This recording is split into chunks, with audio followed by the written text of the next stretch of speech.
warahmatullahi taala wabarakatuh.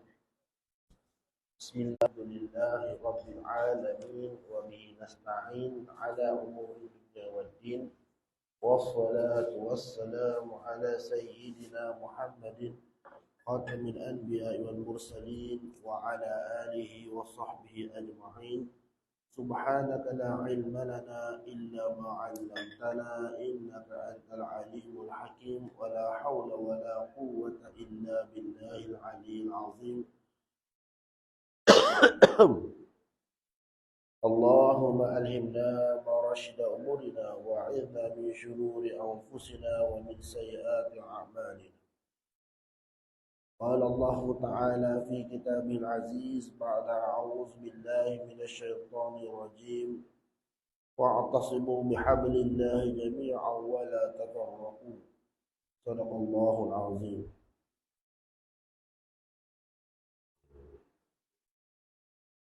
وقال النبي صلى الله عليه وسلم يد الله على الجماعة أو كما قال رسول الله صلى الله عليه وسلم.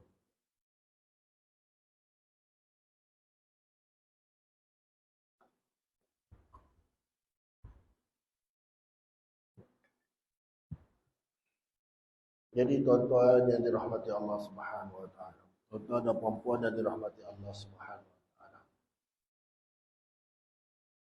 Agama Islam ni dibina atas dasar persaudaraan. Ya? Allah Subhanahu wa taala jadikan agama ni sebagai asbab kepada penyatuan ummah. Agama adalah asbab ataupun sebab kepada penyatuan ummah. Dengan sebab agama yang Allah Ta'ala turunkan kepada Nabi Muhammad sallallahu alaihi wasallam ini, maka semua umat telah bersatu. Kita lihat pada sejarah, dalam sejarah kehidupan Nabi sallallahu alaihi wasallam, yang mana dengan agama ini tuan-tuan yang dirahmati Allah telah berjaya menyatukan segala puak-puak ataupun segala puak-puak ya, puak-puak Arab, kabilah-kabilah Arab. Arab ni kabilah ni banyak, kabilah Arab ni banyak.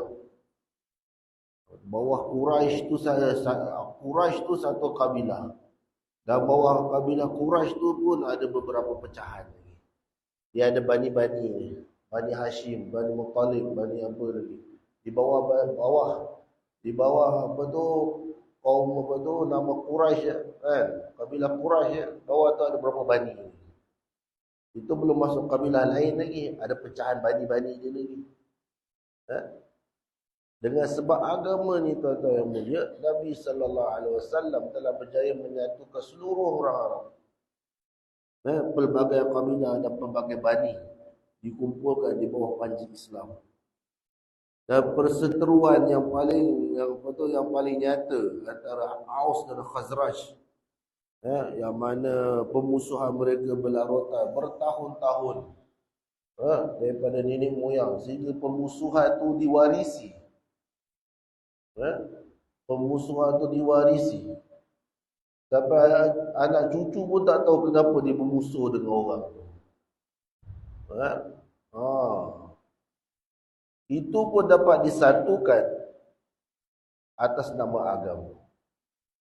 Sebab itulah agama ni adalah asbab penyatuan ummah.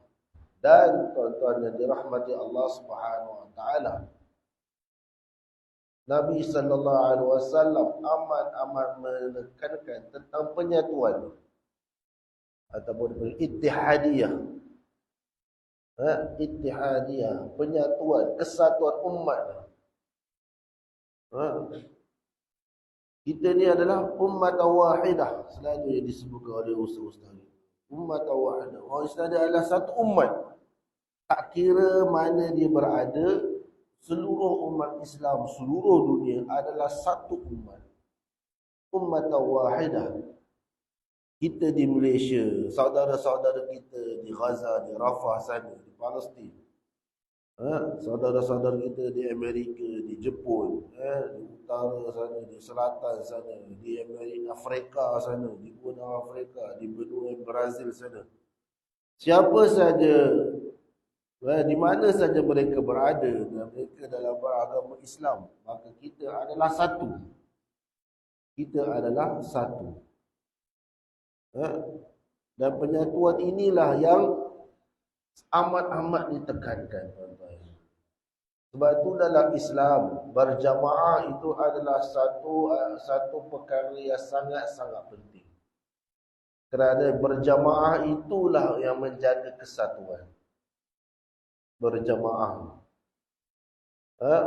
Pentingnya berjemaah ni, tuan-tuan, sehingga kan nak bersafar 2 orang pun Nabi suruh lantik salah seorang jadi ketua, amir. Apabila 2 orang di kalangan kamu bersafar, maka hendaklah dilantik salah seorang kamu jadi amir. Kerana apa? Jamaah tu apa? Jamaah ni bukan ramai-ramai semua, ramai tak.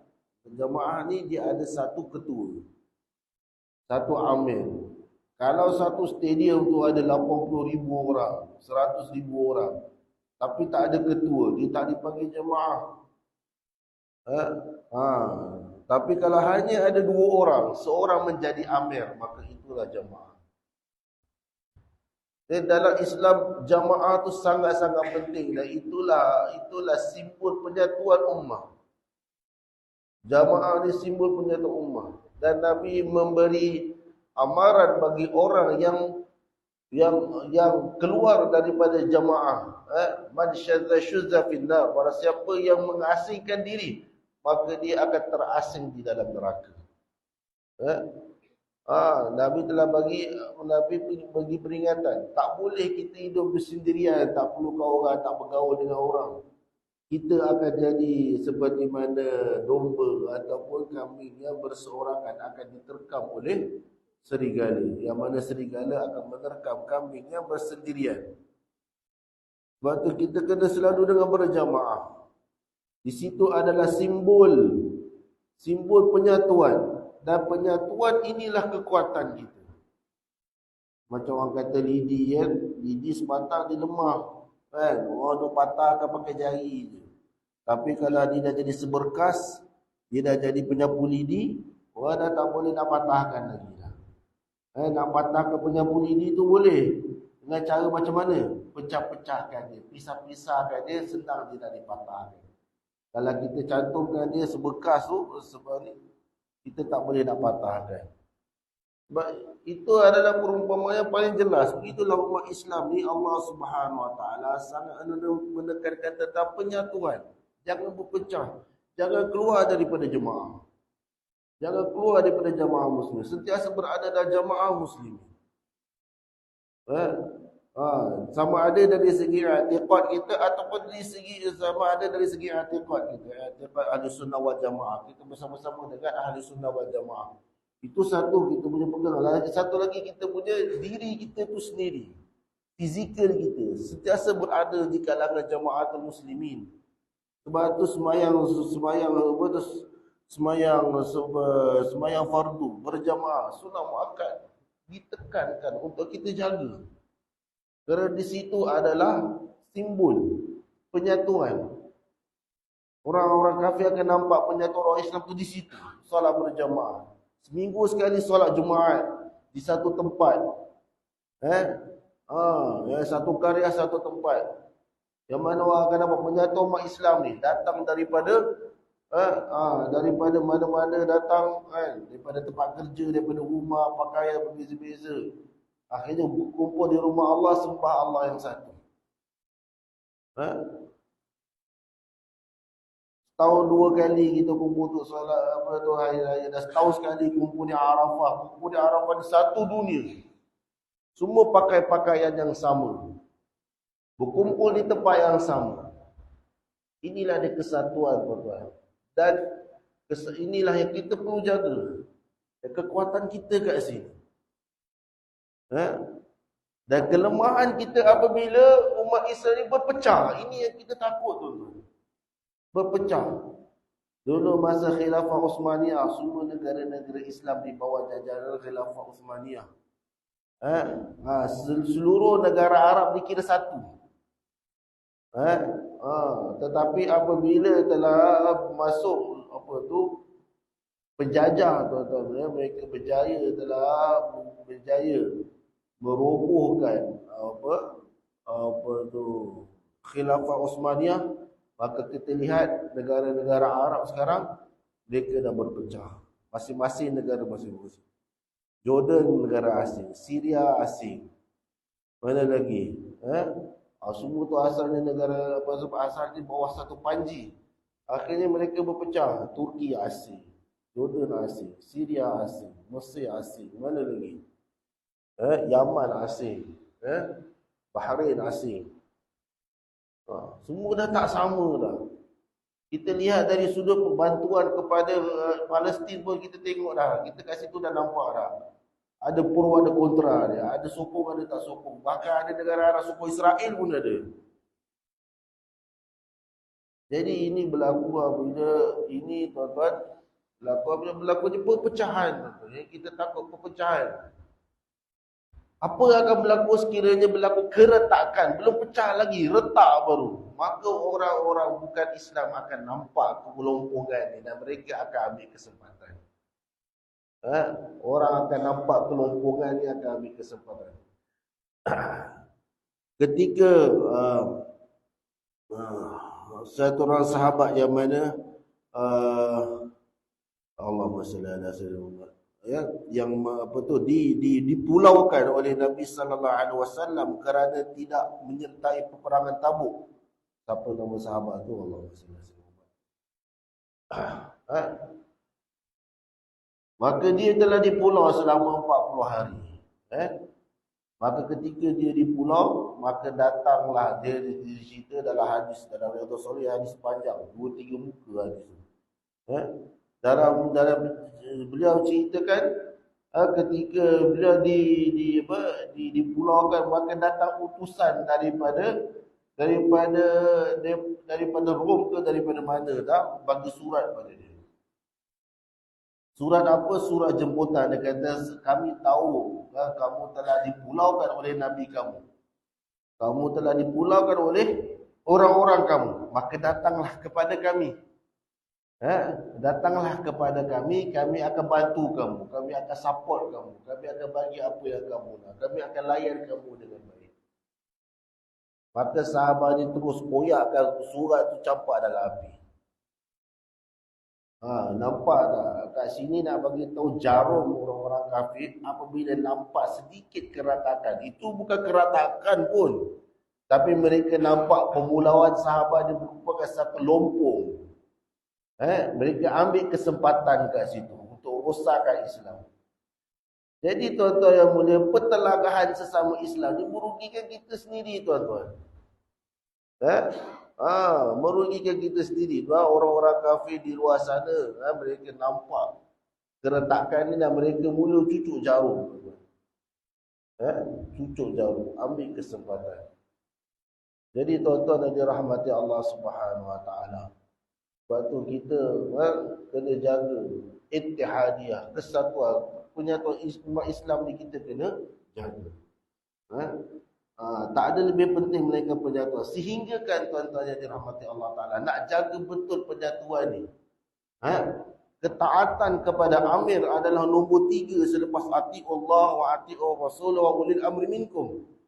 Taat Allah, taat Rasul, taat amir, taat ketua. Dia adalah ketiga selepas Allah dan Rasul. Taat amir. Selagi mana dia tidak menyuruh kepada perkara yang mungkar, maka ketaatan kepada amir adalah wajib. Dan keingkaran kita kepada dia adalah satu dosa. Kerana apa tuan-tuan? Kerana apa dosa? Kerana keingkaran kita kepada amir boleh menyebabkan keretakan. Boleh menyebabkan keretakan. Jadi tuan-tuan yang dirahmati Allah Subhanahu Wa Taala, sebab tu nak bagi tahu penekanan terhadap penyatuan ni, taat daripada amir ni. Wa in ta'ammara 'alaikum 'abdun habasyiyun. Nabi kata, walaupun yang menjadi amir kepada kamu adalah binti, bibi tebal. Cuma nak bagi tahu, kalaulah hamba tu boleh jadi ketua sekalipun, kamu wajib taat kepada mereka. Sampai tahap begitu sekali. Sehingga kan tuan-tuan, sehingga kan untuk taat kepada ketua ni tuan-tuan, kita tak melihat kepada, sampai kita kena abaikan, maksud tak melihat kepada kepribadian ketua tu sendiri.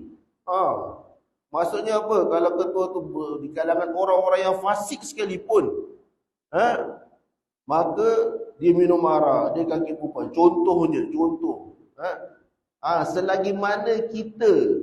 selagi mana dia tak melarang, tak menyuruh kita buat perkara mungkar, tak melarang kita kepada perkara ketaatan, maka ketaatan kita mesti pilih orang yang beriman. Itu adalah antara calon-calon ketua yang kita kena pilih, orang yang beriman, yang bertanggungjawab, yang jaga agama. Itu kriteria kita untuk memilih pemimpin. Kalau dia sendiri tak dapat nak jaga agama dia, macam mana dia nak jaga agama umat, agama rakyat kan? Kalau itu waktu pemilihan, maksudnya kita nak pilih jadi satu orang jadi ketua, kita pilih apa, orang yang apa tu, orang yang berkelayakan, dia jaga, dia memang dah dilantik, memang pun dah dilantik kan. Dia satu orang yang fasik, maka itu tak boleh menjadikan kita sebab daripada mengingkari dia. Sebab selagi mana dia tak menyuruh kepada yang mungkar, yang menghalang kepada ma'ruf, maksudnya dia tidak melarang kepada keburukan, tidak menyuruh kepada perkara keburukan, tak mengajak kepada kemungkaran, maka selama itulah ketaatan kita kepada dia adalah wajib. Dan kefasikan dia itu antara dia dengan Allah Subhanahu Wa Taala, biar Allah yang adili dia. Kita bebas untuk beragama, dia tak suruh kita kepada mungkar, dia tak menghalang perkara ma'ruf, maka ketaatan kita adalah wajib. Sebab apa tuan-tuan? Sebab apa kena sampai tahap begitu? Demi untuk menjaga kesatuan, tak nak berlaku keretakan tuan-tuan. Tak nak berlaku keretakan.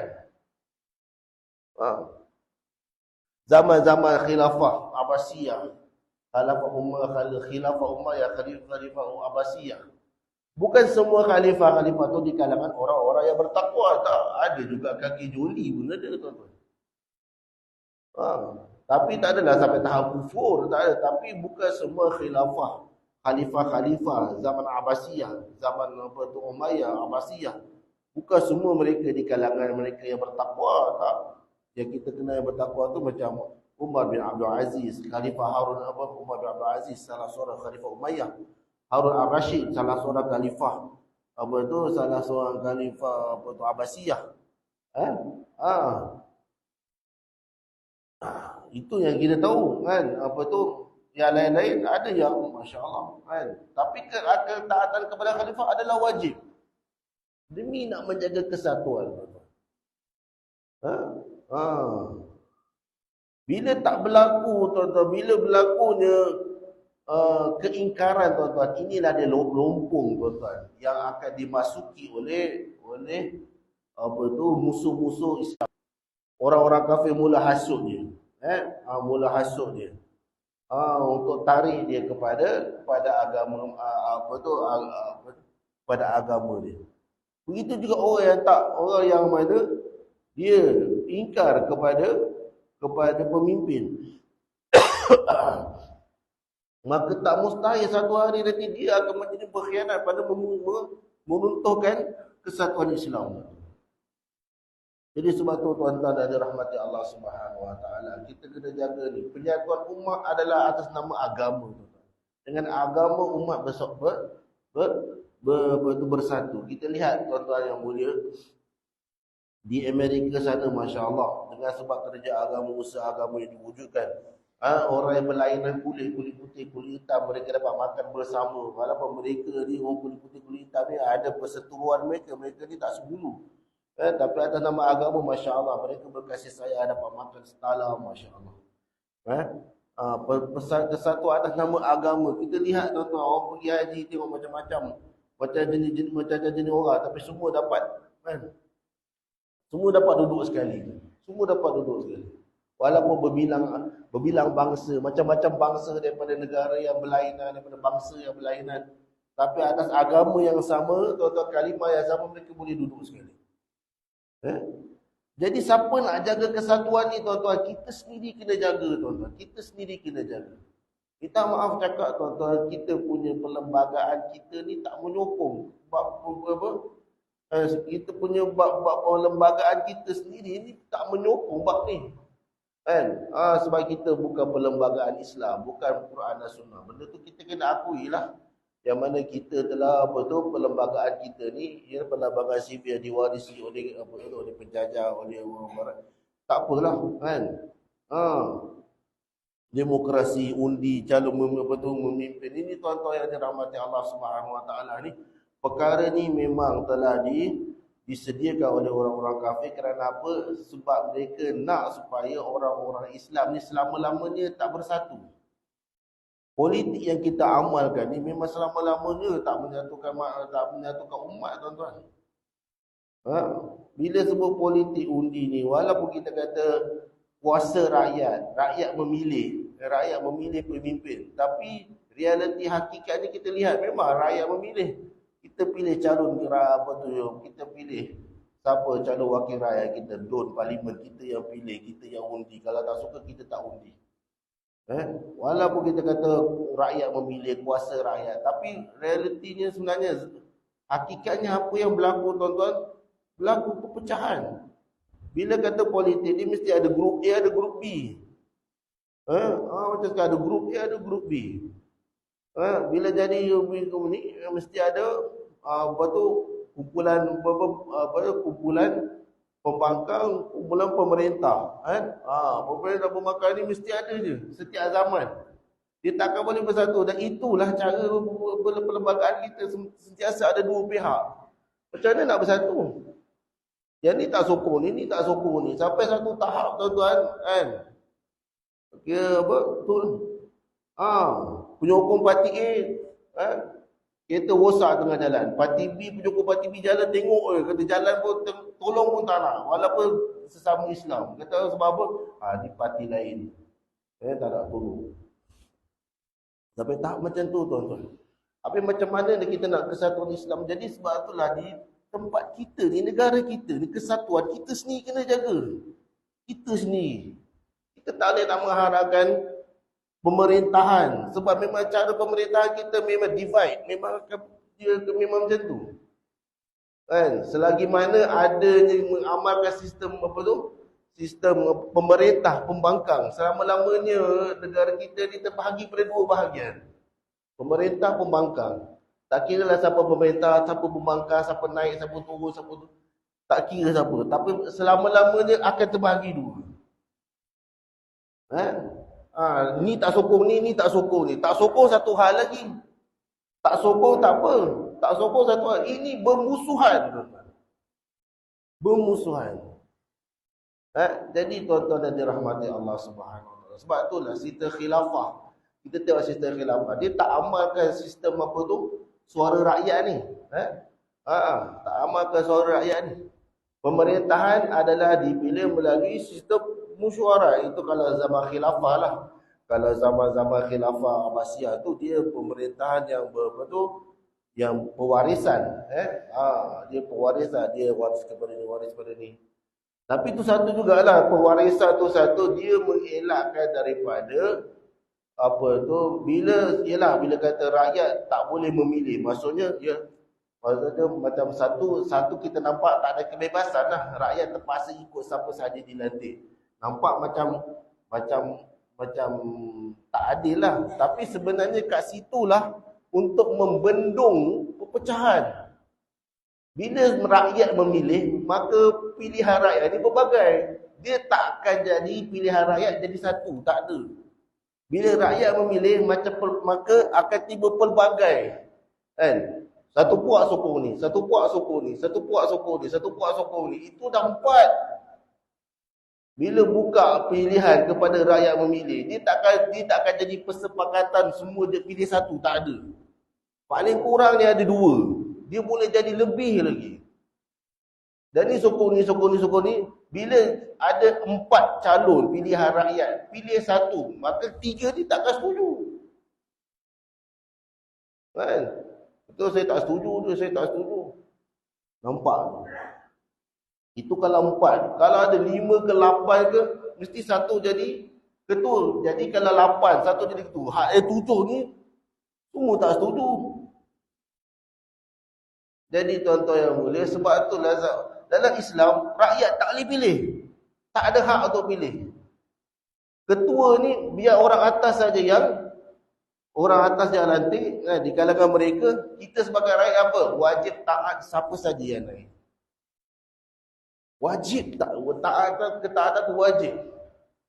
Dia bukan masalah, saya tak suka dia, saya tak suka dia. Sebab apa kau tak suka? Tak apa, sebab apa kau tak suka? Sebab apa? Tak handsome. Dia bukan masalah pilihan saya, bukan pilihan saya, tak. Selagi mana yang ke atas tu, dia itulah asas pemerintah dia. Kita sebagai rakyat kena pegang apa? Selagi mana yang duduk atas tu tidak kacau hukum Allah, maksudnya tak suruh buat perkara mungkar, tak larang pada perkara tak melarang pada perkara ma'ruf, maka selama itulah kita wajib mentaati mereka. Tak kira lah dia handsome ke tak handsome ke, tak kira lah dia daripada puak mana ke apa ke. Itu tuntutan kita. Ini semua untuk membendung daripada perpecahan. Dan itulah yang berlaku sehinggalah datangnya perlembagaan barat ni kan, memberi kuasa pada rakyat untuk memilih. Maka kita lihatlah kesannya tuan-tuan. Kita lihat pada kesan. Sebab tu dulu jadi yang zaman khilafah itulah tuan-tuan, dan orang yang dilantik tu mestilah di kalangan orang-orang yang itulah ahli mesyuarat yang melantik. Ini yang merujuk pada zaman khilafah Khulafa Ar-Rasyidin lah, cara lantikan mereka melalui pemesyuaratan. Dan kita tahulah zaman-zaman Khulafa Ar-Rasyidin di kalangan orang-orang yang siqah, yang diyakini, yang dipercayai. Jadi lantikan mereka alhamdulillah lah. Sekarang ni nampak macam tu pun masalah juga. Orang atas pun bukan siqah pun. Kan? Nak cari orang-orang atas yang musyarat tu lantik ambil ketua. Kadang-kadang di kalangan mereka bukan siqah pun kan. Zaman Khalifah Rashidin memang orang yang siqah yang dipercayai. Maka siapa saja dilantik kita taat.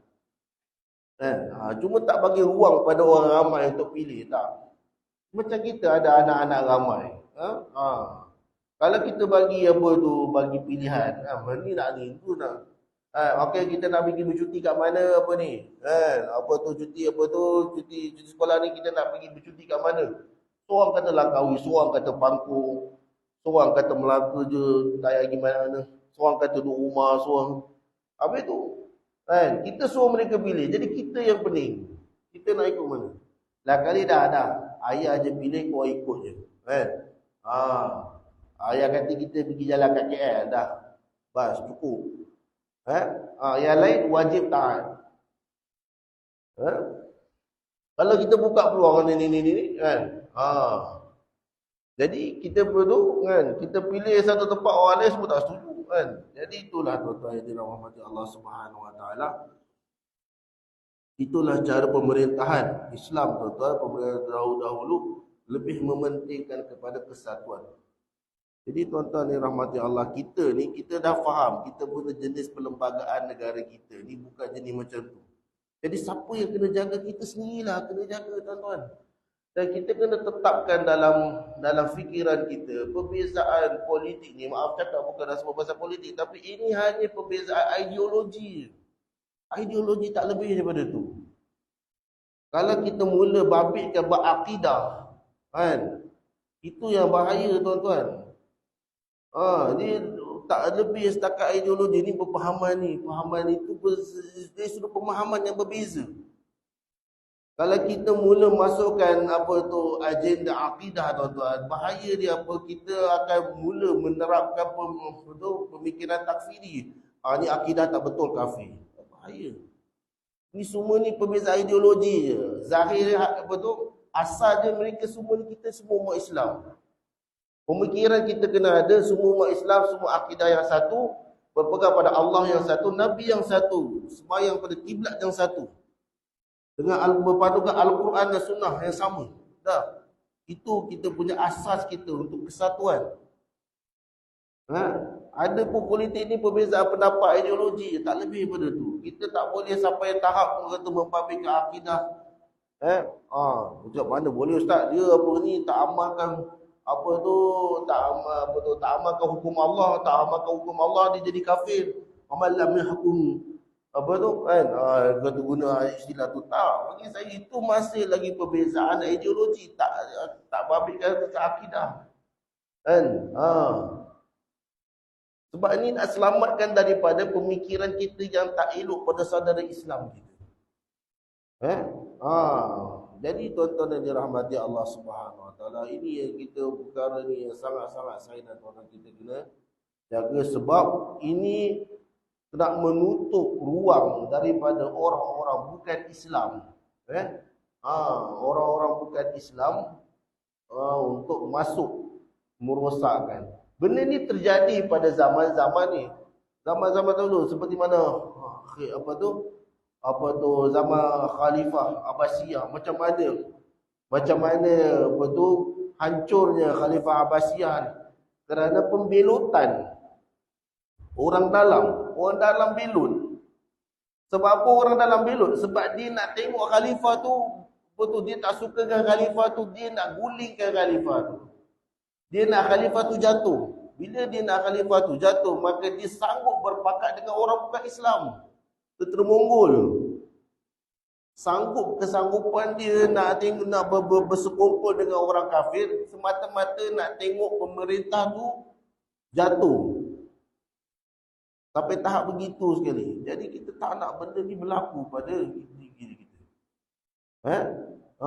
Jadi tuan-tuan yang dirahmati Allah Subhanahu Wa Taala, walaupun negara kita berperlembagaan, bukan perlembagaan Al-Quran Sunnah, negara kita ni nak kata negara Islam pun, saya lebih kata negara orang Islam. Negara orang-orang Islam, yang agama Islam tu sebagai agama rasmi. Dah ada kelebihan lah. Perlembagaan tetap perlembagaan sivil. Kita tak kata kalau negara Islam betul, perlembagaan dia adalah Al-Quran Sunnah, itu baru negara Islam. Perlembagaan dia Al-Quran Sunnah, hukum hudud adalah asas utama dia. Itu bukan kita punya negara, kita bukan. Tapi tuan-tuan, oleh kerana kita agama kita sebagai Islam, agama rasmi, maka ketua kita wajib orang Islam. Jadi kita ni sebagai rakyat wajib mentaati amir. Tak kira siapa pun, parti mana pun, siapa pun, pada kita ketaatan kita pada mereka adalah wajib. Kalau kata tak sokong, tak setuju, tu biasalah. Tapi jangan sampai ada membenci. Dalam zaman Khalifah Abu Bakar radhiyallahu anhu, ada satu orang sahabat,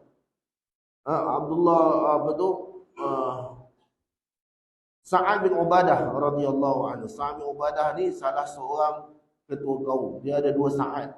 Orang Ansar ada dua Sa'ad. Sa'ad bin Mu'az, Sa'ad bin Ubadah. Dua-dua ni ketua kaum. Salah seorang ketua Aus, seorang ketua Khazraj. Dua kaum yang besar di Madinah. Saya tak pasti mana ketua Aus, mana ketua Khazraj, tapi dua-dua nama Sa'ad. Sa'ad bin Mu'az, Sa'ad bin Ubadah. Sa'ad bin Ubadah ni antara sahabat yang tidak setuju dan tidak berbaiat dengan Sayyidina Abu Bakar radhiyallahu anhu. Tak berbaiat. Dia tak berbaiat dengan dia, tak setuju. Tak tahu apa sebab dia tak setuju. Tapi dia tak berbaiat dengan Abu Bakar. Dia tak setuju. Tapi adakah dia membenci Sayyidina Abu Bakar? Tak. Dia tak benci Sayyidina Abu Bakar. Cuma dia tak setuju. Dia bersama dengan orang Islam yang lain. Dia bersolat, dia beramal-amalan, dia sama. Cuma ni nak kata, perbezaan ideologi. Adalah sebab kenapa dia tak sokong. Tapi tak ada sampai tahap membenci. Dia tak benci, dia bersama dengan Sayyidina Abu Bakar. Dan setiap keadaan. Maksudnya bersama dalam pemerintahan Sayyidina Abu Bakar. Tapi dia tak berbaiat. Mungkin dia tak setuju, ada sebab dia. Saya tak sempat nak kaji dia punya apa sebab. Tapi tuan-tuan yang mulia nak bagi tahu kita ada hak kita untuk tak bersetuju. Tapi bukan hak kita keluar daripada imarah, maksudnya pemerintahan. Tak, kita setuju, kita duduklah. Jadi apa kata saya tak setuju kan? Itu je. Tapi kesatuan kita kena jaga, nak tutup rompong daripada masuknya anasir-anasir luar merosakkan agama Islam. Jadi nak bagi tahu tuan-tuan dirahmati Allah, kesatuan kita sangat-sangat penting. Kita ni kita sendirilah kena jaga. Sebab itu asas-asas kesatuan umat Islam ni kan, sangka baik kan. Sebab tu Nabi SAW dia bagi tahu dah, dia dah pesan kat kita. Man qala la ilaha illallah asamu minni dima'ahum wa amwalahum. Barang siapa yang mengucapkan kalimah la ilaha illallah, maka terpelihara daripadaku darah mereka dan harta mereka, maka terpelihara. La tukaffirhu bizanbin wa la tukhrijhu bi'amalin. Jangan kamu kafirkan mereka dengan dosa, sebab dosa yang mereka buat, dan jangan kamu keluarkan dia dengan sebab amalan-amalan yang salah yang mereka buat. Jangan suka mengkafirkan, mengkeluarkan dia ni bukan Islam, dia ni. Jadi tuan-tuan yang dirahmati Allah, kita kena ada rasa sayang dengan umat Islam kita, sangka baik. Ini nak jaga kesatuan. Kalau hati kita pun dah tak ada suka dengan, macam mana kita nak bersatu? Hati kita ada perasaan benci sesama Islam, macam mana kita nak bersatu? Tak suka. Sebab tu Nabi didik supaya kita sentiasa ada sifat kasih sayang sesama Islam. Satu orang tu dia buat dosa, memanglah ada, bukan semua orang suci ada yang buat dosa. Tapi bukan sebab kita untuk cemuh dia, bukan sebab tak. Bukan sebab kita nak asingkan dia. Sebab tu kena satu hati, mahabbah, kasih sayang. Kena bentuk sesama kita. Ini nak menjaga kesatuan hati kita sama Islam. Jadi tuan-tuan dan rahmati Allah Subhanahu Wa Taala, inilah kekuatan kita tuan-tuan. Kita lihat kelemahan umat Islam sebab apa? Berpecah. Negara-negara pecah, tak satu hati semua kan. Bila berpecah ni pendapat lain lah kali, tak ada keputusan. Tengok Palestin pun cukup lah tuan-tuan. Negara-negara Islam kan, apa tindakan negara-negara Islam terhadap saudara kita di Palestin, apa yang kita boleh buat? Apa yang kita buat? Boleh kata tak buat apa. Bantuan tak sampai apa lagi. Sebab masing-masing mereka ada pendapat masing-masing, tak sama.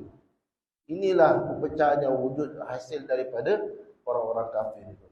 Jadi kita yang ada ni tuan-tuan, kita kena sama-sama. Mula daripada kita, karya kita sendiri, orang kampung kita sendiri. Bentuk kesatuan. Jangan cepat membenci orang. Mungkin dia salah, mungkin dia dosa, mungkin ada benda yang tak buat, tapi jangan kita halau dia, jangan kita kick dia, jangan kita buang dia, jangan. Mula wujudkan kesatuan hati ni, insya-Allah. Inilah di kekuatan kita, ittihadiyah, kesatuan umat Islam ni sangat-sangat kita perlu jaga. Sinilah kekuatan kita, tuan-tuan. Jadi tuan-tuan dan rahmati Allah Subhanahu Wa Taala, kita azam insya-Allah kita jaga kesatuan Islam ni, sama kita wujudkan dengan apa?